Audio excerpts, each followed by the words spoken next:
hal yang berkaitan dengan parenting.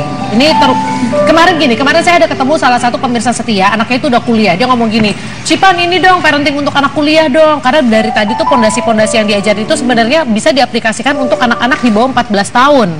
Karena kata Miss Lizzie juga secara teori 0 sampai 14 tahun itu memang adalah saatnya kita paling pas untuk membuat pondasi. Ya.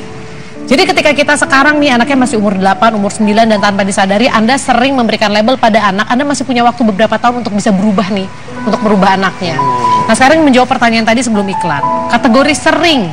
Jangan tiap hari kali, tiap hari setiap kali bikin salah, di labeling terus, misalnya bilang kamu nakal. Nah masalahnya kan kita anak-anak nakal, tapi yang kita harus label adalah perilakunya. Mama nggak suka kalau kamu makan dibuang-buang gitu. Jangan bilang kamu nih nakal banget sih, nah itu udah masuk label. Jadi bukan labeling, tapi lebih saya cuma ngomongnya itu nggak efektif aja. Yang mau Anda mau kritik adalah perilakunya mereka, bukan karakter mereka secara utuh.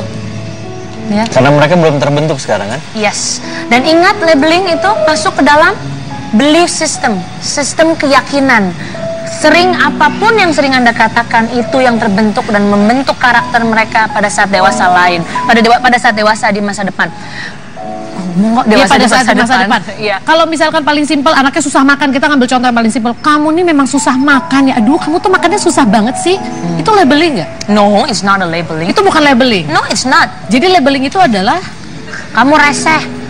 Kamu reseh ya makanan dibuang-buang, kamu resehnya. Kamu reseh. Perilakunya, bukan perilakunya, karakternya yang kita serang, bukan perilakunya, karena kamu itu makan dibuang-buang. Nah itu dia. Tapi kalau kita balik lagi di Indonesia itu kan banyak sekali kultur ya. Kultur artinya cara mereka berkomunikasi dengan anak yang menurut kita mungkin kata-kata itu kasar, tapi menurut kultur tertentu kata-kata itu biasa kasar. Iya. Ini sebenarnya ini untuk ngejawab ini nih. Tadi kita udah ngobrol di belakang saya. Kita adalah produk, nanti sambungin itu. Nah itu jadi maksudnya gini, pada saat mereka masuk ke sebuah sekolah itu ketemu dengan banyak sekali kultur. Dan akhirnya ketemu dengan kata-kata baru yang menurut kita itu kata-katanya nggak baik loh kalau ngomong itu. Padahal di sekolahnya pun misalnya gurunya ternyata ngomong hal tersebut, menurut gurunya hal normal. Itu gimana ya? Kita nggak bisa cegah. Intinya kita nggak bisa cegah, kita nggak bisa lindungin anak kita 24 jam 7 hari seminggu.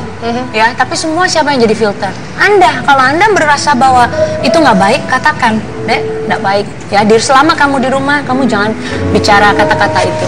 Jadi filternya adalah langsung ke orang tuanya.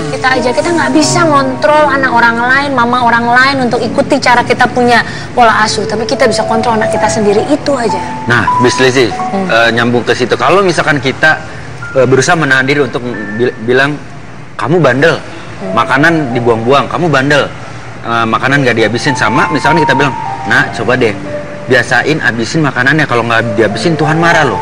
Nah itu sama nggak sih? Kalau mau buat Tuhan? Nah, itu sebenarnya itu caranya, cara mengajar anak, karena memang ada sistem spiritual, ada sistem nilai agama yang memang sudah ditanamkan. It's okay. Setiap orang tua nggak punya patron bahwa kita harus ngikutin seperti yang dikatakan Wendy. Kalau itu memang Wendy katakan dan efektif, silakan. Cuman tadi masalahnya tadi itu cuman kita itu harusnya kritik masalah makan ya, jangan bilang kamu itu bandelnya. Bandel itu berarti nyerang ke karakternya. Iya.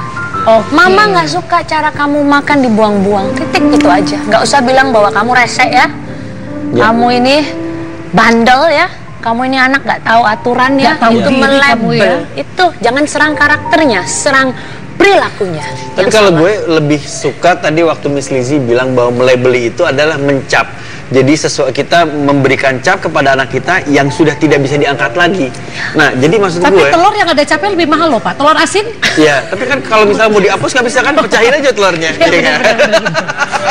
Dimakan telurnya berarti. Iya, jadi menurut gue, makanya gue bilang gue nggak pernah ngelabelin anak gue. Makanya kalau misalnya gue tanya, Gi, anak lu bandel apa enggak? Terus gue bilang, iya anak gue bandel. Itu gue ngecap, bagi gue gitu. Tapi kalau misalnya gue pada saat spontan ngomong seperti itu, bagi gue nggak bilang gue nggak ngecap dia bandel. Karena kita tahu ya nggak enak rasanya digituin ya.